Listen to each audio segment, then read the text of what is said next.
ये NLP trainer हैं, tarot card reader हैं, और सबसे बड़ी बात मेरे दोस्तों, आप एक जो हेल्दी लाइफस्टाइल जिसको बोलते हैं मेरे दोस्तों जी। यस, बैक इन टीम, आप नेक्स्ट करते जाइए। इनके फोटोज, इनके पिक्स देख के मेरे दोस्तों पता आपको चल जाएगा, ना केवल हिंदुस्तान के अंदर मेरे दोस्तों, लगभग लगभग तमाम सारी कंट्रीज के अंदर, यूएसए में, दुबई में, ये आते जाते रहते हैं अपने हेल्थ अवेयरनेस प्रोग्राम्स के लिए मेरे दोस्तों। And you can see this beautiful picture my dear friend, oh my god, skydiving. तो आप जिनको सुनने जा रहे हो, एक एक तरीके से एक रोल मॉडल की तरह है बहुत सारे लोगों के लिए। एंड मेरे दोस्तों, बहुत कुछ आपको इनसे जानने से, नए लोग हैं और अलग अलग स्टेट से लोग हैं। तो मैं चाहता हूं कि थोड़ा बहुत आप अपने बारे में बताएं, और उसके बाद फिर हम कार्यक्रम की शुरुआत करें। Yes ma'am, over to you. जरूर। पहले तो हमेशा ये बात निकलती है कि मैं इस फील्ड में कैसे आई, हेल्थ कोच और न्यूट्रिशन कोच कैसे मैं बनी और ये विचार कैसे आया। मुझे खुद को बहुत ही बड़ा हेल्थ चैलेंज था, तो इसकी वजह से ही मैंने सोचा कि अगर मैं अपने हेल्थ चैलेंज को ओवरकम कर सकती हूँ तो कोई भी कर सकता है, जिसके बारे में कुछ ही समय में मैं आपको बताऊंगी।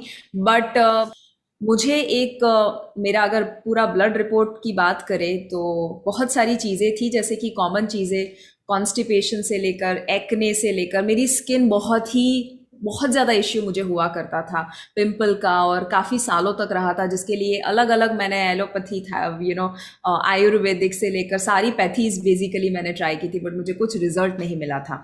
उसके बाद मुझे जो एक मेजर प्रॉब्लम था, दैट वाज, आपने थैलेसीमिया सुना है? जितने लोग जूम में है, anybody who knows what is thalassaemia? कितने लोगों चैट बॉक्स में टाइप करो, और आपने सुना हो तो चैट बॉक्स में टाइप कीजिए आप। थैलेसीमिया अगर सुना है, ओके, सम ऑफ यू, कुछ लोगों को मालूम है। थैलेसीमिया एक ऐसी बीमारी है जिसमें आपका नेचुरली हीमोग्लोबिन लेवल बहुत ही डाउन रहता है, और आपको रेगुलर इंटरवल पर, वो हो सकता है कुछ लोगों के लिए हर दिन या हर हफ्ते या हर 15 दिन पर, ब्लड ट्रांसफ्यूज करना पड़ता है, किसी और का लेना पड़ता है आपको ब्लड। आपका बॉडी ही इतना इनकेपेबल होता है कि वो खुद नहीं प्रोड्यूस कर सकता इतना ज्यादा। सो ब्लड डिसऑर्डर है, and surprisingly this is incurable. So medically इसका कोई ट्रीटमेंट, कोई क्योर है ही नहीं, जिंदगी भर इसके साथ आपको रहना पड़ेगा। मुझे थैलेसीमिया नहीं, मुझे थैलेसीमिया माइनर था। थैलेसीमिया माइनर में आपका हीमोग्लोबिन और सब कुछ लो रहता है, आपकी बॉडी में एनर्जी लेवल कम रहेगा, स्ट्रेंथ बिल्कुल नहीं रहेगा, आप चलेंगे और आपको ऐसा लगेगा थक गए, अटेंशन और फोकस नहीं रह पाएगा। और सिर्फ ब्लड ट्रांसफ्यूजन के अलावा सारे चैलेंजेस मैंने फेस किए थे। दूसरा, मेरा जो वाइट लेवल था वो सिर्फ 3 था। जितने भी लोग यहाँ डॉक्टर्स है और जो लोग समझ पा रहे हैं विटामिन डी, वो उनको पता है कि मिनिमम आपका 30-50 तो होना चाहिए। मेरा 3 लेवल था, मतलब डॉक्टर कहते थे आप जिंदा कैसे रहते हो। ओ my God. Yes, so I had this challenge, और मुझे बहुत लेट तक पता चला कि ये सारे चैलेंजेस मेरे बॉडी में थे। और हीमोग्लोबिन मेरा 7-8-9 रहता था, 7 एवरेज रहता था, which should be at least 12 for women. Yes yes अब यस। जब ये हुआ, सो ये जब हुआ, उसके बाद मैंने ये सारी पढ़ाई जब की शादी के बाद, वो सारी पढ़ाई को मैंने अपने आप के ऊपर ही अप्लाई किया, right? So action speaks louder than words. So मैं सोची कि मैं किसी को बताऊं ये करो वो करो, उससे अच्छा है मैं खुद करूं। तो मैंने खुद अपने बॉडी पर जो अप्लाई किया, हेल्दी लाइफस्टाइल को अपनाया। 6 महीने के बाद वापस से मैंने ब्लड रिपोर्ट करवाया, और मैंने तब है ना मिशन उठा लिया था, क्योंकि मुझे डॉक्टर, जितने भी सारे डॉक्टर्स थे, वो बहुत ही बढ़िया काम करते हैं। नंबर 1, मैं और आप, हम सबको डॉक्टर्स की बहुत ही ज़रूरत है, बट कभी कभी ऐसा होता है ना कि एक आध डॉक्टर कुछ ऐसा कह जाए ना जो आपके दिल पर लग जाता है, और आपको ऐसा लगता है कि यार अब तो कुछ करना पड़ेगा। सो मुझे एक डॉक्टर, या ऐसे बहुत सारे डॉक्टर्स थे जिन्होंने कह दिया था, बेटा थैलेसीमिया माइनर इनक्योरेबल है, तुम दुनिया में यहाँ से वहाँ भागोगी, कहीं पर भी जाओगी, ऊपर से नीचे कूदो, कुछ भी हो जाए, तुम्हारा हीमोग्लोबिन अगर लकी हो तो 10 हो सकता है, उससे ज्यादा पॉसिबल ही नहीं है थैलेसीमिया माइनर में। मतलब ऐसा डॉक्टरों सो ने आई बोल दिया था आपको? ऐसा बोल दिया था, और उन्होंने कहा था तुम कभी एडवेंचर बहुत ज़्यादा नहीं कर पाओगी, बहुत एक्सट्रीम वेट नहीं उठा पाओगी, because it is difficult, possible ही नहीं है ऐसे बॉडी में। और मुझे है ना, बचपन में जब वैन लेने को आती थी स्कूल कॉलेज में, स्कूल में स्पेशली, तब मैं चक्कर खा के बहुत ज़्यादा बार गिर जाती थी। मतलब मेरे बॉडी में कोई स्ट्रेंथ ही नहीं था, और स्किन को देखे तो बिल्कुल डल स्किन लगे, ऐसा लगे कि बिल्कुल बेचारी के अंदर कुछ है ही नहीं, ऐसा लगेगा। ये जब हुआ, मैंने मिशन उठाया, मिशन हीमोग्लोबिन। मैंने 6 महीना वो लाइफस्टाइल को फॉलो किया। 6 महीने के बाद ब्लड रिपोर्ट निकलवाया, और उसके बाद जो रिपोर्ट में आया था, दैट वाज, मेरा जो हीमोग्लोबिन आया था वो था 12.1। तो ये जब हुआ तब मैंने डिसाइड किया कि यार छोटी छोटी चीजें ही होती है जो अगर लोग अपनी जिंदगी में अपनाना शुरू कर दे तो क्या कुछ नहीं कर सकते। और जब कोरोना का समय आया स्पेशली, तो लोगों को इतना तो पता चल चुका था कि हेल्थ पिलर है, फिजिकल बॉडी पिलर है। जितनी भी चीज़ों के पीछे भागेंगे कोई काम का नहीं है जब तक ये पिलर ही साथ ना दे। So I wanted to make sure कि मैं ऐसे लोगों तक पहुंचूं कि जिनको पता ही नहीं है कि अपनी बीमारी को वो दूर कर सकते हैं और दवाइयों को बंद कर सकते हैं। And I see so many people around me, और जब वो बेबस और लाचार फील करते हैं ना, आई फील वो सबसे बुरा फीलिंग है वेरी जब सुबह उठने के साथ दवाई लेनी पड़ती है और मिरर में देखकर यही लगता है कि यार कब मेरी ये दवाइयाँ, कब मेरा पेट खत्म जाएगा, पेट कम होगा। ये मुझे ऐसा लगता है कि हम स्वर्ग की कल्पना तो करते हैं मरने के बाद, बट जी अगर स्वर्ग नहीं बना सकते तो उसका कोई मतलब ही नहीं है। अगर हम हेल्थ इंडस्ट्री की बात करें ना, तो आपको पता है, आपने जैसे बताया 4-5 साल, स्पेशली लास्ट 1.5 साल 2 साल जो गया है उस यस यस कोरोना की वजह से, यस उससे पहले अगर हम माइंडसेट लोगों का देखें ना, तो वो mindset actually health care industry तो थी ही नहीं, वो ज्यादातर थी सिक केयर इंडस्ट्री। क्योंकि लोग बीमार पड़ जाए ना, सिक केयर, बीमार पड़ जाए उसके बाद वो लोग चेक करते थे कि अच्छा अब हमें क्या करना चाहिए, चलो डॉक्टर को मिलने के लिए जाना पड़ेगा। So we humans have a tendency to focus only on health और any specific topic when you have a problem, but हम कभी भी पहले से ध्यान नहीं देते हैं, हम कभी प्रोएक्टिवली काम नहीं करते। अब सर ने जो बताया ना, मैंने सिलवासा में बताया था, उसी से आप अंदाजा निकाल सकते हैं कि अगर पहला मेरे माँ बाप, दूसरे स्नेह सर है और तीसरा अगर कैंगन को मैं रखती हूँ, तो यू कैन अंडरस्टैंड कि मुझे कितना विश्वास है कैंगन के ऊपर। बट मैंने पहले कब ऐसा सोचा कि कैंगन के बारे में मुझे यूज करना चाहिए। इंटरेस्टिंगली जब कैंगन की बात लेकर आए थे हमारे टीम में, तब मुझे फ्रैंकली ये लगता था कि यार मैं तो ऑलरेडी हेल्दी लाइफस्टाइल फॉलो कर रही हूँ, ये रहता है ना। और आप बहुत सारे लोगों को मिलते होंगे जो जिम जाते हैं, हेल्दी ईटिंग करते हैं, उनको हमेशा एक ईगो रहता है कि यार अभी मेरे बॉडी को कुछ ज़रूरत नहीं है क्योंकि मैं ऑलरेडी हेल्दी लाइफस्टाइल फॉलो करता हूँ। तो मुझे ऐसा था कि यार मैं ऑलरेडी इतना करती हूँ और इतना अचीवमेंट किया है, तो अब क्या पानी से हो पाएगा। अब पानी के बारे में पढ़ाई जरूर की थी कि कितना इम्पोर्टेंट है, बट हमें ऐसा लगता था, कभी सोचा ही नहीं है ना कि आरओ का पानी जो हमारे बॉडी में डैमेज कर रहा है वो कितना कर रहा है, टैप वाटर कितना कर रहा है, फिल्टर और बॉटल का पानी कितना कर रहा है। ये सब हमने कभी फोकस ही नहीं किया था। क्यों नहीं किया था? क्योंकि किसी ने नहीं किया था। सो आसपास जैसा लोग सोच रहे थे वैसे ही मेरी जो बिलीफ था वो वैसा ही था। बट जब हमने ये मशीन को घर पे लगवाया, नवंबर 2019, लास्ट ईयर, सो जब ये लगवाया और पूरा जो ये सारी चीज़ें हमारे दिमाग में लगी थी कि यार हमें नहीं करना है, मुझे और स्नेसर को ये यूज़ नहीं करना है, बट उसके बाद हमने ये सोचा कि हमारे एटलीस्ट पेरेंट्स को हेल्प मिल जाएगा, राइट। सो मेरे दोनों इन लॉज जो है और मेरे माता, मेरे घर में भी लगा हुआ है ये मशीन। सो जब हमने ये लगाया, सिर्फ ये पर्पस से लगाया था कि मम्मी पापा को हेल्प मिल जाए, क्योंकि उनकी एक सर्टन उम्र है और वो बहुत रेगुलरली एक्सरसाइज नहीं कर पाते हैं। 1 महीना हमने जब इस्तेमाल किया तब ये पता चला कि एक्चुअली उनको तो जरूरत है, उससे कई गुना ज्यादा हमें जरूरत है। क्योंकि 1 महीने में जो हमें आउटस्टैंडिंग रिजल्ट मिला था, जो मैं शब्दों में तो बयां ही नहीं कर सकती, बट आप मेरी आंखें देखकर समझ पाएंगे, मेरे एक्सप्रेशन देखकर समझ पाएंगे that I love Kangen. Why? Because मुझे कोई अब पूछता है ना कि आप कितने फैमिली मेंबर्स हैं, कितने लोग हैं घर में, तो मैं हमेशा 5 कहती हूँ। 5 मैं 5 कहती हूँ, मैं, husband, mummy papa, in laws और कैंगन। तो कैंगन आपके परिवार का सदस्य बन चुका है इस समय। वो हमारा फैमिली मेंबर है। जैसे ही हम सुबह उठते हैं, मम्मी पापा के पैर छूते हैं, मैं स्नेह सर के पैर छूती हूँ, या आप किसी को हक करते हैं, सिमिलरली मैं कैंगन को प्रणाम करती हूँ सुबह उठने के साथ ही, क्योंकि सुबह सुबह आप फ्रेश वाटर वहां से लेंगे, तो मैं प्रणाम लिटरली करती हूँ, मैं किस करती हूँ कैंगन को। And I say thank you to the Kangen machine, और मैं इतने अमेजिंग वाइब्रेशन देती हूँ ना कि यार कहाँ थे तुम इतने साल, और थैंक गॉड कि इतनी जल्दी मिल गए हैं आप। और मैं संजय सर को, राज सर को जरूर थैंक यू कहूंगी यहाँ पर, जो बाद में हमें इतना एक्सप्लेन किए हैं कैंगन के बारे में और बेनिफिट्स बताए हैं।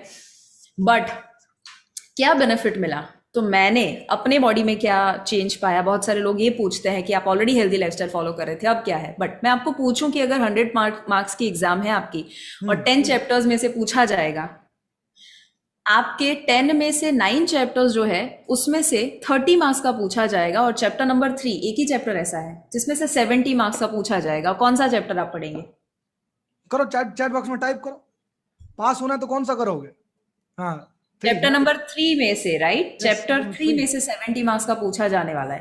तो हाँ। सेम मैंने वही किया जो मैंने पढ़ाई की थी भाई, 70% पानी है, बट आप कैसा पानी पी रहे हैं? हम कहते हैं प्रोसेस्ड खाना मत खाइए, मैं लोगों को सिखाती थी, पर कभी लोगों को ये नहीं बोला प्रोसेस्ड पानी मत पीजिए, क्योंकि अभी जो पानी हमारे घर में आ रहा है वो टैप हो या आरओ का हो, उसमें ना कोई मिनरल है, इतना एसिडिक पानी है। और एक समय आने वाला है फ्यूचर में जहां ये सारी चीजें ना बैन हो जाएगी और लोग भटकेंगे, कैंगन कहाँ मिलेगा, और कैंगन के पास स्टॉक नहीं होगा क्योंकि इतनी ज्यादा डिमांड बढ़ने वाली है in future. That is how powerful Kangen is. मेरे prevention is better than cure हम जरूर अप्लाई करते हैं, बट हम अप्लाई करते हैं सिर्फ एक कैटेगरी में, और वो है फाइनेंस। और हम क्या करते हैं, अच्छा बेटी की शादी करनी है तो उसके लिए फिक्स डिपॉजिट, उसके लिए बैंक में कुछ इन्वेस्टमेंट, स्टॉक में और रियल एस्टेट में हम इन्वेस्ट करते हैं। जी। तो हम क्या करते हैं, prevention is better than cure, तो वो जो तैयारी करनी चाहिए वो सिर्फ पैसों के मामले में करते हैं।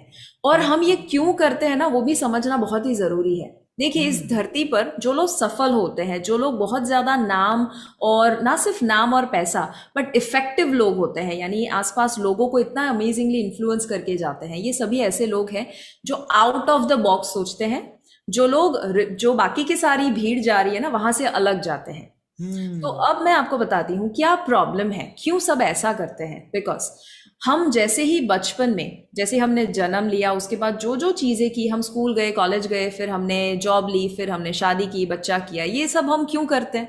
अगर आपको पूछे आप क्यों करते हैं, यहाँ पर सपना जी है, कमल एंड भाभी है, कितने सारे जेपी गोसाई जी है, आप क्यों करते हैं? क्योंकि एक जवाब आएगा, क्योंकि आसपास वही करते हैं। आप स्कूल क्यों गए?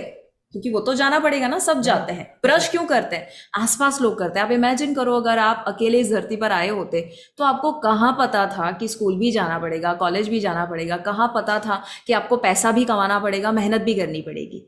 सो बेसिकली अगर आप देखें तो हम कैसी लाइफ अभी जी रहे हैं, हम ऐसी लाइफ जी रहे हैं जो हमारे आसपास के लोग जी रहे हैं। Because your environment affects your mindset. So आसपास के लोग, और स्पेशली आपका घर, आपके पेरेंट्स, आपके टीचर्स, आपके फ्रेंड्स, सोसाइटी जैसा करेंगे ना, और जो आपसे एक्सपेक्ट करेंगे एग्जैक्टली वैसा ही होगा। बट वो इंसान कि जो इस ट्रेंड को छोड़ सकता है, बदल सकता है, और उससे अलग, भीड़ से अलग जा सकता है, वही इंसान अपनी जिंदगी में जो बाकी लोग नहीं कर पाए ना, वही कर पाते हैं। तो अगर हम ये देखते हैं आसपास सिर्फ और सिर्फ स्टॉक में इन्वेस्ट हो रहा है, सिर्फ और सिर्फ रियल एस्टेट और फाइनेंस का ही प्रिवेंशन हो रहा है, और शादी, बच्चे की शादी की तैयारी अब से चल रही है, बच्चे जो आने वाले हैं उसकी पढ़ाई का खर्चा कौन निकालेगा, उसका अभी से प्लानिंग चल रहा है। पर आपको नहीं लगता कि कोरोना ने इतना सिखा दिया, और हमें अगर नहीं सिखाया है तो आउट ऑफ द बॉक्स जाके लोगों को हमें सिखाना पड़ेगा कि भैया पैसों का तो ठीक है, बट पहले इसका तो करो प्रिवेंशन। हम जब कीमोथेरेपी, कैंसर हो जाए, कीमोथेरेपी के लिए 3 लाख कहते हैं ना डॉक्टर, तब हम कहते नहीं आप 4 लाख ले लो। जब कोरोना हुआ, 15,000 का एक इंजेक्शन आता था ना, तो कितने लाखों हॉस्पिटल में लोगों ने खर्चा कर लिया, वो लोगों को पता नहीं था। और आपको पता है इंश्योरेंस लेते हैं लोग, which is a good thing, but health insurance भी लोग इतने लाखों खर्च कर देते हैं, बट वो तब काम में आता है जब आप बीमार हो जाते हैं। और सेकेंडली, हेल्थ इंश्योरेंस आपकी बीमारी नहीं ले सकता है। And here it is. Yes ma'am. Yes. So अगर हम कैंगन वाटर की पहला डिफरेंस है ना, एंटीऑक्सीडेंट। पहले तो मुझे ये बताइए, कितने लोगों को पता है कि एक्चुअली एंटीऑक्सीडेंट क्या होता है, एग्जैक्टली क्या होता है, और इतना इसका पावर क्या है? ओके, कुछ लोग हाथ ऊपर कर रहे हैं। कम से कम 500 बार तो बोल चुके होंगे अपने मुंह से। यस, आप बोल चुके होंगे, बट आपका आज है ना नजरिया पूरा चेंज होने वाला है एंटीऑक्सीडेंट के बारे में। और जो आपके आसपास 99.99% लोगों को नहीं पता है, वो आपको मैं अभी बताने वाली हूँ कि कितना पावरफुल है एंटीऑक्सीडेंट और क्यों वो लेना चाहिए आपको। अब मुझे ये बताइए, यहाँ पर जो आपको दिख रहा है कि 2 फोटोग्राफ्स है, 2 तरह के, लेफ्ट साइड और राइट साइड, जिसमें आपको चेयर, बिल्डिंग वगैरह दिखेगा लेफ्ट साइड, और राइट साइड जो है उसमें आपको फोन और वगैरह, कार जो है वो दिखेगा। The basic difference is कि जो भी लेफ्ट साइड वाली चीजें हैं वो सारी डेड चीजें हैं, और राइट साइड वाली लिविंग चीजें हैं, यानी कि जिंदा। उसे चलाने के लिए आपको कुछ देना पड़ेगा, राइट। एक बार बिल्डिंग बन गई उसके बाद उसे चलाने के लिए कुछ देने की जरूरत नहीं है। एक दरवाजा बन गया उसके बाद उसे चलाने के लिए कुछ नहीं चाहिए। बट हाँ, मोबाइल को, गाड़ी को, इंसानों को कुछ ना कुछ चाहिए ताकि वो जिंदा रह सके। अब जो लिविंग चीजें हैं उनको चलाने के लिए एनर्जी, इलेक्ट्रिसिटी या पावर चाहिए। सिंपल सा लॉजिक है। Yes ma'am. अब दो तरह की लिविंग चीजें होती है, जैसे कि मूविंग, यानी कि जो मूव कर सकती है, पोर्टेबल है, मोबाइल है, लैपटॉप है, और नॉन मूविंग यानी कि जो वायर्ड है, जैसे कि पर्सनल कंप्यूटर, टीवी वगैरह। अब जो मूविंग है उसे हमें बैटरी या तो वायरलेस सिस्टम देना पड़ेगा जिससे उसे बैटरी या एनर्जी मिल सके, और जो नॉन मूविंग है उसे वायर देना पड़ेगा जहां से उसे इलेक्ट्रिसिटी मिले। अब ह्यूमंस, मुझे बताइए क्या है, क्या वो पोर्टेबल है या नॉन पोर्टेबल या नॉन मूविंग है? It is portable, right. हम मूव कर सकते हैं, हम कोई एक जगह पर ही नहीं है जहां पर एक वायर लगा है और इलेक्ट्रिसिटी मिल रही है। So because we are a portable system, हमारे अंदर भी एक बैटरी सिस्टम है, और जहां पर भी बैटरी शब्द आता है तब दूसरा शब्द आता है, दैट इज वोल्टेज। वोल्टेज का मतलब होता है कुछ ऐसा जो आपको एनर्जी दे। जैसे मोबाइल में बैटरी लगी हुई होती है जिसकी वजह से वो चलता है और रेगुलरली उसे रिचार्ज करना पड़ता है, सिमिलरली हमारा शरीर भी बैटरी सिस्टम पर काम करता है। अब सवाल है कि वो वोल्टेज कौन जनरेट करता है? बैटरी क्या है शरीर का? तो जैसे मोबाइल की बैटरी होती है वैसे शरीर का बैटरी है सेल।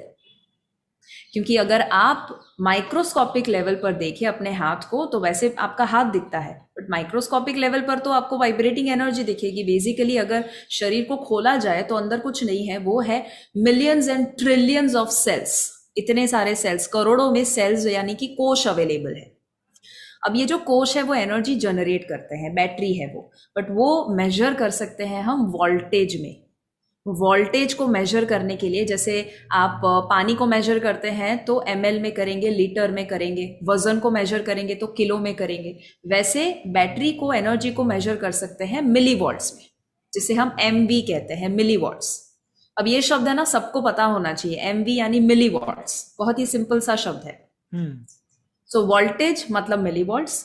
अब आपके सेल अगर हेल्दी है तो उसका वोल्टेज -20 से -25 मिलीवॉल्ट्स के बीच में रहेगा, -20 to -25 मिलीवॉल्ट्स। अगर वो मिलीवॉल्ट्स कम हो जाए और प्लस में चले जाए, दैट मीन्स बीमारी आने की संभावना बढ़ जाती है। और दूसरा, हमारे बॉडी का सेल का pH 7.35 to 7.45 के बीच में रहने के लिए बना है। अगर कोई इंसान को आप वाइब्रेटिंग, एनर्जेटिक, हेल्दी तरीके से देखते हैं, इसका मतलब है उसका सेल का pH स्लाइटली अल्कलाइन होता है। अब उसे मैं थोड़ा, इसका है ना फोटो निकाल देना, अगर आपको नहीं पता है तो इसका मतलब इसका रट्टा मान लीजिए। Okay everybody please do that, take the screenshot everybody, सब लोग इसका स्क्रीनशॉट ले लीजिए एक बार। So cell voltage -20 to -25 average रहना चाहिए मिलीवॉल्ट्स के बीच में, और सेल का pH 7.35 to 7.45। अब यहां पर देखिए, जब हम जन्म लेते हैं ना तब हमारा सेल का pH करीबन 7.60 के आसपास रहता है, यानी कि नॉर्मल से ज्यादा अल्कलाइन। इसीलिए आप देखते हैं कि उन बच्चों का सेल वोल्टेज क्योंकि -35 है, हाई है सेल वोल्टेज, उसकी वजह से उनके बच्चों के अंदर एनर्जी हाई रहती है या लो?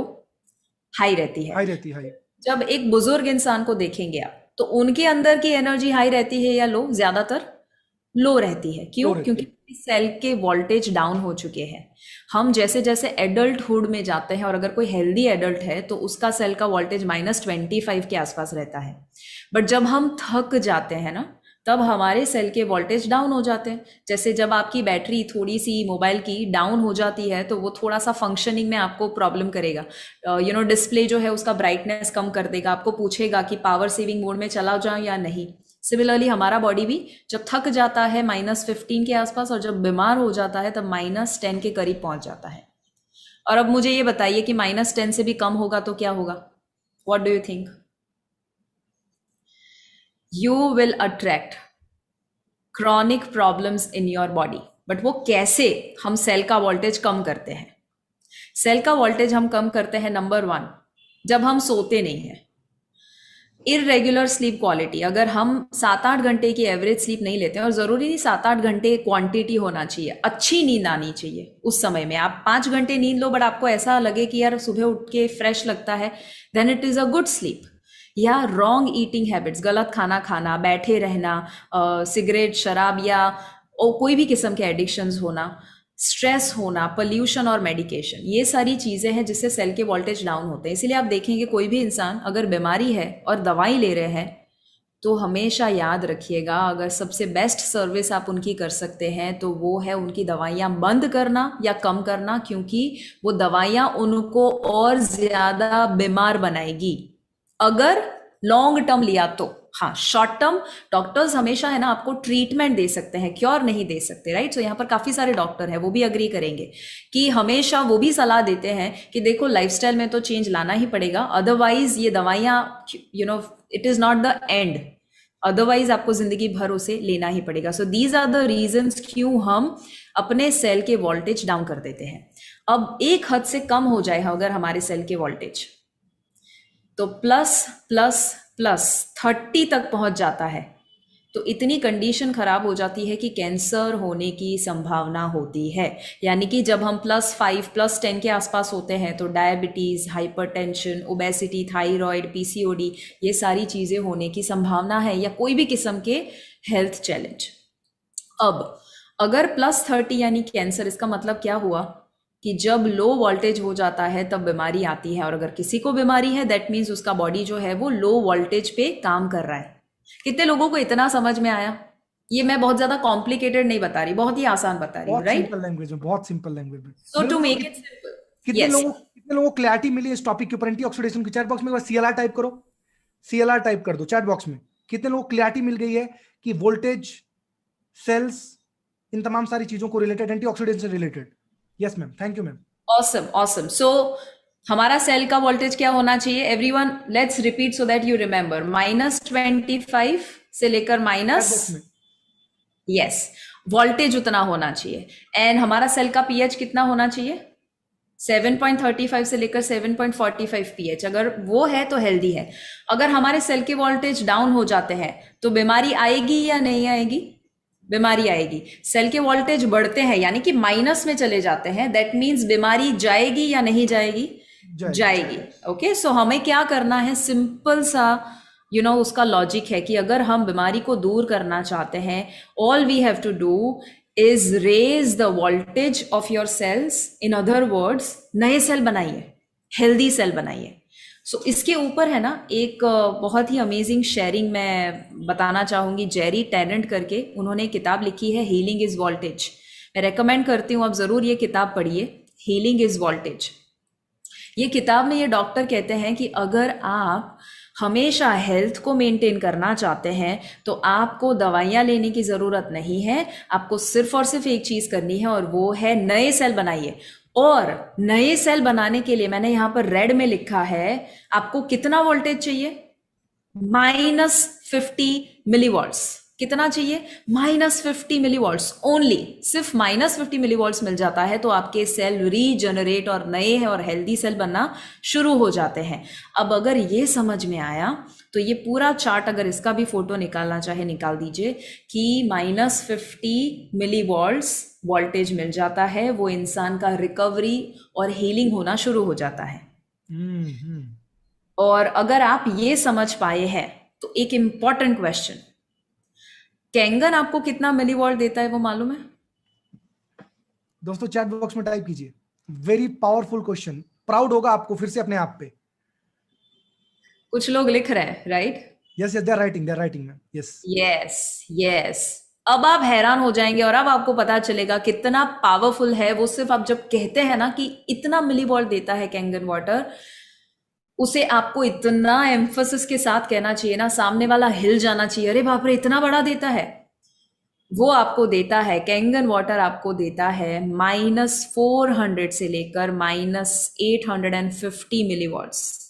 -400 से लेकर -850। मैम, नए सेल को जनरेट करने के लिए, उसको प्रॉपर फंक्शनिंग करने के लिए भी हमको जरूरत पड़ती है मैक्सिमम -50।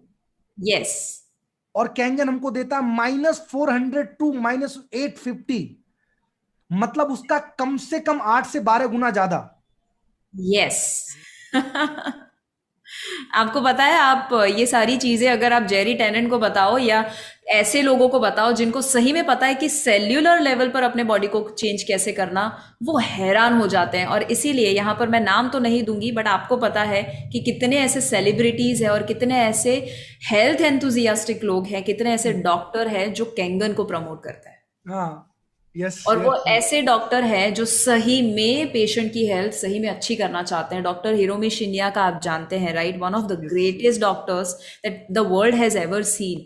वो अगर इसे रेकमेंड करते हैं ना, तो दूसरा थॉट ही नहीं आना चाहिए। वो अपने सभी पेशेंट्स को रेकमेंड करते हैं। आई मीन, मैम थोड़ा इस पॉइंट को थोड़ा स्पेसिफाई करो तो थोड़ा। यहाँ पे बहुत सारे ऐसे लोग हैं, उनके गली के 4 डॉक्टर उनको मना कर देते हैं, बोलते हैं नहीं ये नहीं लेना चाहिए, ये बेकार होता है। और मैम थोड़ा सा इम्फेसाइज करना इस पॉइंट को कि 4 डॉक्टर ने मना कर दिया, सर मेरे मेरे जो डॉक्टर है ना, पर्सनल डॉक्टर, वो मेरे को मना कर रहा है, इसलिए मेरे को कैंगन मशीन मेरे घर में नहीं लगाना है। मैम थोड़ा सा स्पेसिफाई करो मैम इस पॉइंट को आप। मैं तो ऐसा नहीं है। लोग ये कहते हैं, बहुत सारे डॉक्टर्स, कुएं का पानी पियो और ऐसा पानी पियो जो इम्यूनिटी बढ़ाए। अरे आपको पता है वो कितना डैमेज कर सकता है आपको। सो लोगों की तो छोड़ो, मैं जितने डॉक्टर्स को मिलती हूँ ना, नंबर 1 मैं क्या देखती हूँ पता है? उनका पेट बड़ा है क्या, वो कोई दवाई ले रहे हैं? तो उनकी सलाह सुननी ही नहीं है। बहुत सही। अगर खुद ही डॉक्टर है और लोगों को सलाह वो देते हैं, तो खुद अनहेल्दी कैसे रह सकते हैं? तो अगर आप ऐसे डॉक्टर को मिलते हैं ना जो खुद बड़ा सा पेट लेकर, टायर लेकर, और उस पर चाय भी पी सकते हैं, उतना अच्छा सा टायर उन्होंने बनाया हुआ है, और अगर वो खुद दवाई लेते हैं ना, तो कभी भी उनकी मत सुनिए। बट हाँ, कुछ लोग ऐसे डॉक्टर्स होते हैं जो सही में हेल्थ कॉन्शियस होते हैं, बट अगर फिर भी वो मना करे, इसका मतलब सिंपल है कि उनको अभी तक कैंगन का पावर मालूम नहीं है। और इतना हमेशा याद रखिए, फ्यूचर में लोग है ना हमेशा रिएक्टिव होते हैं। यानी जब भीड़ चली जाएगी ना कैंगन के पीछे, तब सारे डॉक्टर समझने वाले हैं इसका पावर। अब तक लोग नहीं समझ रहे हैं। क्यों नहीं समझ रहे हैं? क्योंकि प्रॉब्लम डॉक्टर का नहीं है, प्रॉब्लम थिंकिंग का है। वो डॉक्टर हो, इंजीनियर हो, लॉयर हो, उससे क्या फर्क पड़ता है? थिंकिंग तो वही है ना। अद्भुत। और मैं यस मैम। मैं आपको है ना दूसरा पॉइंट बताती हूँ। हमेशा कैंगन एक्चुअली है ना, लॉजिक से अगर आप समझोगे ना, तो एक्चुअली नहीं समझ सकते, पॉसिबल ही नहीं है। और जितने भी आप देखेंगे, जितने भी ज्यादा सो कॉल्ड इंटेलिजेंट लोग होते हैं, वो ही इसे रेजिस्ट करते हैं। Very true. सो थोड़ा सा मुश्किल उनके लिए हो जाता है, because it is like too good to be true. इतना अच्छा कैसे हो सकता है ये मशीन, इतनी बीमारियां कैसे? तो वो हमेशा दुनिया है ना उन लोगों से डरती है, लोगों से और इन चीजों से डरती है जो जरूरत से ज्यादा पावरफुल है। तो ये सारी चीजें जब मैं शेयर कर रही हूँ, कैंगन का पावर -400 टू -850 मिलीवॉट्स का जब वो पावर जनरेट कर सकता है। नाउ एंटीऑक्सीडेंट मैंने ऑलरेडी आपको बताया कितना पावरफुल है, बट वो एग्जैक्टली कैसे रोल प्ले करेगा। तो देखिए, इसे आपका जो भी सेल्यूलर लेवल पर देखे, तो आपके जो मॉलिक्यूल होते हैं, अणु जिसे हम कहते हैं, मॉलिक्यूल, अणु, तो वो आपको इस तरह से दिखेगा, जिसके ऊपर है ना अलग अलग छोटे छोटे इलेक्ट्रॉन्स दिखेंगे। तो जो बॉल्स है वो है इलेक्ट्रॉन। बहुत सिंपल सा शब्द है इलेक्ट्रॉन। जब वो एक आध मिस हो जाता है तो उसे हम कहते हैं फ्री रेडिकल। फ्री रेडिकल सुना है किसी ने? Yes. Okay, a lot of you. So free radical का आसान भाषा में मतलब होता है कचरा। जैसे आप अनहेल्दी खाना खाओ ना, तो फ्री रेडिकल बॉडी में बढ़ जाएंगे। जब आप एक्सरसाइज ना करो, बैठे रहो, तो फ्री रेडिकल बॉडी में बढ़ जाएंगे। जितना फ्री रेडिकल बॉडी में ज्यादा, उतनी बीमारियां और बुढ़ापा ज्यादा। अब जैसे ही फ्री रेडिकल का एक प्रॉब्लम है, इलेक्ट्रॉन के बिना वो रह नहीं सकता, वो दुखी रह जाएगा। तो वो क्या करेगा? वो दूसरे हेल्दी सेल के ऊपर अटैक करेगा और वो वहां से इलेक्ट्रॉन चुरा लेगा। तो क्या होगा? जो हेल्दी सेल है ना, वो भी अनहेल्दी बन जाएगा और इसकी वजह से एक चेन रिएक्शन खड़ा होता है। आप लेफ्ट साइड, राइट साइड वाला अगर देखेंगे, फ्री रेडिकल जो है वो लेफ्ट से लेगा सेकेंड फोटो से, फिर सेकेंड जो है वो फर्स्ट फोटो से लेगा, और इस तरह से एक चेन रिएक्शन खड़ा होता है और बेसिकली सिर्फ और सिर्फ हेल्दी में से अनहेल्दी बॉडी बनना शुरू हो जाता है। अब यहां पर एंटीऑक्सीडेंट का रोल आता है। एंटीऑक्सीडेंट येलो कलर में है। एंटीऑक्सीडेंट के शेल के ऊपर भर भर के इलेक्ट्रॉन्स होते हैं। सो ये जो इलेक्ट्रॉन है वो उसे डोनेट करेगा, यानी कि प्रोवाइड करेगा, जिसकी वजह से फ्री रेडिकल हेल्दी सेल बन सकता है, हेल्दी मॉलिक्यूल वापस से बन सकता है ताकि वो दूसरे सेल पर अटैक ना करे। सो आसान भाषा में क्या है, एंटीऑक्सीडेंट इलेक्ट्रॉन डोनर है। सो ये शब्द आप याद रख सकते हैं, इलेक्ट्रॉन डोनर, यानी कि वो जो हमारे बॉडी को जिंदा कर सकता है, हील कर सकता है, ऐसा एक मॉलिक्यूल जिसे हम इलेक्ट्रॉन कहते हैं वो देता है। That's amazing. यस। अब कुछ 2-3 पॉइंट्स इंपॉर्टेंट, जैसे कि इलेक्ट्रॉन स्टीलर और डोनर, ये शब्द बहुत ही सिंपल से है। इलेक्ट्रॉन स्टीलर यानी कि हमें बूढ़ा और बीमार कौन बनाता है, ये सारी चीजें जो मैंने ऑलरेडी आपको पहले बताई। बट अब सवाल है कि इलेक्ट्रॉन डोनेट कौन करता है। सो कैंगन तो है, बट साथ में अगर आप ये सारी चीजें भी फॉलो कर दे तो कैंगन का फायदा कई गुना ज्यादा बढ़ जाएगा। सो जब आप हेल्दी खाना खाते हैं, अल्कलाइन यानी कि कच्चा खाना, फ्रूट्स एंड वेजिटेबल्स, प्राणायाम करते हैं, आप एक्सरसाइज, मेडिटेशन, अच्छे से सोते हैं, तो आपका बॉडी कैंगन जो है ना वो कई गुना मल्टीप्लाइड इफेक्ट दे सकता है अगर आप ये सारी चीजें करते हैं तो। एक ड्राइविंग फोर्स की तरह काम करेगा वो। यस, बिल्कुल। और क्योंकि हमारा बॉडी अप्रोक्सीमेटली 70% पानी है, तो प्रॉब्लम ये है कि जो स्टिल वाटर होता है, यानी कि एक जगह पर बंधा हुआ पानी, वो डेड पानी है और वो इलेक्ट्रॉन स्टीलर है। बट जो मूविंग और लाइव पानी है वो इलेक्ट्रॉन डोनर है। एग्जाम्पल, ये फोटो भी आप देखेंगे ना, दोनों फोटो में आप रियलाइज कर पाएंगे कि एक तालाब का पानी जो कब से बंधा हुआ पानी है, वो पानी में आपको इतना अमेजिंग फीलिंग नहीं आएगा। आपको लगेगा यह डेड पानी है, कितना गंदा पानी है। और वो गंदा क्यों हो जाता है, क्योंकि एक ही जगह पर है। आप अपने घर में भी एक ग्लास में बंद करके पानी को रखेंगे ना, काफी दिन के बाद उसमें भी फंगस लग जाता है, उसमें भी आपको ऐसे पार्टिकल्स मिलेंगे जो एक्चुअली ड्रिंकेबल वाटर को भी नॉट ड्रिंकेबल बना देगा।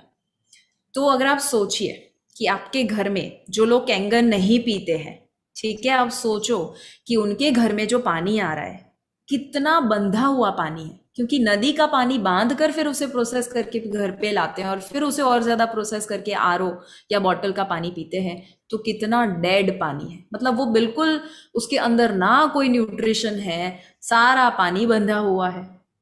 सो 70% शरीर खराब कर देता है वो। जब आपको लाइव पानी मिल जाए, गंगोत्री जैसा पानी अगर आपको मिल जाए, दैट मीन्स आपका शरीर 70% तक हील हो सकता है। एंड फिल्टर या बॉटल या टैप या आरओ का पानी सिर्फ और सिर्फ ये नुकसान हमें देता है। और ये सिर्फ और सिर्फ नुकसान इतना नहीं है, यही सबसे बड़ा नुकसान है। और यही मैं अगर नंबर 1 रेट करना चाहूँ, लोग क्यों इतने बीमार हो रहे हैं, I would rate the current level and quality of water that most Indians are drinking today. तो अगर आप अपने लेफ्ट साइड राइट साइड को कंपेयर करेंगे ना, कि डेड पानी जो लोग पी रहे हैं वो सिर्फ और सिर्फ डैमेज करता है, एसिडिक है, फ्री रेडिकल बढ़ाता है, डिस्ट्रक्टिव है। बट सामने जब आप कैंगन पीते हो ना, तो वो आपका बॉडी सेल्यूलर लेवल पर चेंज कर देता है। अब एंटीऑक्सीडेंट, आई एम श्योर लोगों को अभी जो समझ में आया है, बस ये पॉइंट को है ना रिवाइज कीजिएगा, क्योंकि यहाँ पर बहुत सारे फिट भारत के मेंबर्स भी है जिन्होंने ये ऑलरेडी देखा हुआ है। तो भी दूसरी बार देखा ना तो भी नया कुछ मिला होगा। तो इसे रिवाइज जरूर करते रहिएगा। आपने जो भी फोटो निकाला या जो भी सुना, किसी को सिखाइए तो और ज्यादा आपको पता चलेगा। अब अल्कलाइन ऑलरेडी आप जानते हैं, बट मैं आपको है ना एक इंटरेस्टिंग चीज जो नहीं जानते हैं वो बताती हूँ, और दैट इज सिंपल।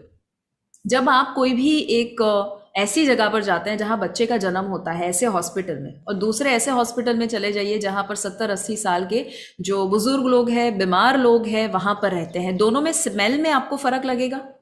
यस, हमेशा। आप जब कोई छोटे बच्चे को उसके साथ खेलते हैं ना, तो बच्चा साउथ अफ्रीका का हो, वो बच्चा यूएस का हो, कनाडा का हो, इंडिया का हो, हमेशा वो बच्चे के अंदर है ना बहुत ही अच्छी स्मेल आएगी आपको। वो स्मेल किसकी होती है पता है? उसके अल्कलाइन सेल की स्मेल होती है। और जब आप हॉस्पिटल में जाते हैं, और जब आप ऐसे ही हॉस्पिटल में जहाँ नए बच्चे का जन्म हुआ है, बहुत सारे ऐसे बच्चे हैं, और दूसरा हॉस्पिटल जहाँ बूढ़े लोग हैं, बीमार लोग हैं, तो वहाँ स्मेल का डिफरेंस होता है कि पीएच का, आई मीन स्मेल जो डिफरेंस है वो है पीएच का difference. You can smell your pH. अब वो पीएच स्केल के ऊपर हम लोग बोल तो देते हैं कि आप अभी जो पानी पी रहे हैं, मैंने जितने भी टेस्ट किए हैं, ज्यादातर पानी 5 पीएच, आरओ वाले या बॉटल या फिल्टर या टैप वाटर 5 पीएच होता है या उससे कम। सो 5 पीएच अगर हम गिने, और हम कहते हैं कि कैंगन पानी तो 9.5 पीएच देता है, आपको पता है वो कितना गुना पावरफुल हुआ? Let me share. जब आप एक पॉइंट जंप करते हैं ना, यानी कि 7 pH से लेकर 8 pH जब हो जाता है, तो वो 10 गुना ज्यादा पावरफुल हो जाता है। एग्जाम्पल, ये बहुत सारे लोग नहीं जानते हैं, but it is 10 times more powerful. इसका मतलब क्या हुआ, अगर 8.5 pH और 7.5 pH को कंपेयर किया जाए, तो 7.5 pH से 10 गुना ज्यादा 8.5 pH पावरफुल है, यानी कि 10 गुना ज्यादा अल्कलाइन है। Wow, I mean this is magical. Fabulous. And अगर हम एसिडिक का गिने, तो कोई इंसान 6.5 pH का पानी से 4.5 pH कर दे, इसका मतलब है वो 100 गुना ज्यादा बॉडी को एसिडिक बनाने वाला है। ओ, और अगर आप कोई भी पेशेंट को देखेंगे, कैंसर के पेशेंट या कोई भी बीमारी है ना शरीर में, इसका मतलब है बॉडी एसिडिक है। अगर वजन भी ज्यादा है, बॉडी एसिडिक है। अगर थायराइड है, बॉडी एसिडिक है। एनी लाइफस्टाइल डिसऑर्डर अगर किसी को है, लाइफस्टाइल रिलेटेड बीमारी है, इसका मतलब उसका बॉडी एसिडिक ही होगा। कैंसर में 4 to 5 pH के बीच में उसका जो सेल का pH हो वो रहता है। अब आप इमेजिन कीजिए कि अगर ऐसे लोगों को आप 9.5 pH का पानी देते हैं, कि जो पहले 5 pH का पी रहे थे, तो कितना गुना ज्यादा अल्कलाइन हुआ उनका बॉडी। आप इमेजिन करो, काउंट करो कितना हुआ। So it is going to be, सिर्फ आप 9 pH का पानी भी दो ना, तो पहले वो 5 pH का पी रहे थे, 6, 7, 8 और 9, मोर देन 450 टाइम्स 9.5 दे रहे हैं, तो 450 टाइम्स उनका बॉडी हर एक सिप के साथ अल्कलाइन हो रहा है। This is just mind blowing, और this is the power of alkalinity, right. And साथ में जो आखिरी आपने पूछा माइक्रो क्लस्टर, एक ही स्लाइड में आपको पता चलेगा कि उसका पावर क्या है। एंड दैट इज, जब सेल, कोई भी पानी होता है ना, पानी का काम क्या है पता है? 2 काम है। एक है ऑक्सीजन और न्यूट्रिशन सेल के अंदर लेकर जाना, और दूसरा कार्बन डाइऑक्साइड और टॉक्सिन्स को बाहर निकालना, राइट। पानी के सिर्फ 2 ही मेन काम है, मेन काम। यस। एक ऑक्सीजन और न्यूट्रिशन सेल तक पहुंचाना, क्यों पहुंचाना? क्योंकि तो ही वो फंक्शन कर पाएंगे। और दूसरा कार्बन डाइऑक्साइड और जो भी कचरा है, टॉक्सिन, उसे बाहर निकालना। यस। अब ये अगर आप करवाना चाहते हैं, और अगर आप ऐसा पानी पी रहे हैं जो बहुत बड़ा क्लस्टर है, और सेल के ऊपर है ना एक्वापोरेंस होते हैं, छोटे छोटे होल, अब वो 4 to 6 मॉलिक्यूल का ही होता है। उसमें अगर आप 15-20 मॉलिक्यूल का अगर क्लस्टर डालो, उतना पानी डालो, तो कैसे अंदर एंटर हो पाएगा? Not possible. इसीलिए सेल डिहाइड्रेटेड होते हैं, भले पूरे दिन में 3-4 लीटर पी जाओ, सेल के अंदर जाते नहीं है। ओके, मतलब वो पानी पीने का भी कोई फायदा नहीं होता है, नुकसान होता है, सिर्फ आप ब्लोटेड लगोगे। मतलब ये ऐसा हुआ कि आप कहीं बॉटल में पानी डाल रहे हो, बट वो पानी सिर्फ बाहर आ रहा है। मतलब बाहर जैसे कचरा फैल जाता है पानी के होने से, उसी तरीके से शरीर में केवल कचरा फैलेगा, मतलब पानी फैलेगा। एग्जैक्टली, जो हमारा मेन पर्पज है वो पर्पज पूरा नहीं होगा, ऑक्सीजन न्यूट्रिएंट्स को ले जाने का पर्पज हमारा पूरा नहीं होगा। Wow, amazing point, fabulous. So अभी क्या हो रहा है पता है? जो इंडियंस या पूरे दुनिया में लोगों को देखे, तो खराब पानी पीने की वजह से वो कितनी भी एक्सरसाइज करते हैं, कितना भी डाइट लेते हैं, क्यों उनको रिजल्ट नहीं मिलता? क्यों बीमारी नहीं जाती? क्योंकि उनका सेल अभी तक कचरे वाला है। तो जब आप आरओ बॉटल पीते हैं, ये सिचुएशन होती है जो आप फोटो में देख सकते हैं। बट जब आप कैंगन पीते हैं, तो न्यूट्रिशन भी जाता है बॉडी में, तो क्या होगा पता है? लोगों के हेयर फॉल में मैंने देखा है रिजॉल्व उनके हो चुके हैं, हेयर फॉल बंद हो चुके हैं, कम हो चुके हैं। क्यों? क्योंकि आपके हेयर फॉलिकल तक न्यूट्रिशन गया। पहले तो वो टॉप फ्लोर तक जाता ही नहीं था पानी। दूसरा, ऑक्सीजन गया। ऑक्सीजन जब नहीं होता है, तब कैंसर इज अ कंडीशन जहां पर एनाबेरिक कंडीशन उसे कहते हैं, या आप उसे डीऑक्सीजनेटेड सेल हो जाते हैं। सो जब उसमें ऑक्सीजन पहुंचेगा, तो आपका जो सेल है वो रिन्यू होगा, और दूसरा कचरा बाहर आएगा। कितना सिंपल है। So this is the difference between normal water and Kangen water. That's amazing. That's amazing. That's amazing. So बहुत शुक्रिया ma'am. yes. So this is how powerful 3 words are: antioxidant, alkaline, and microcluster.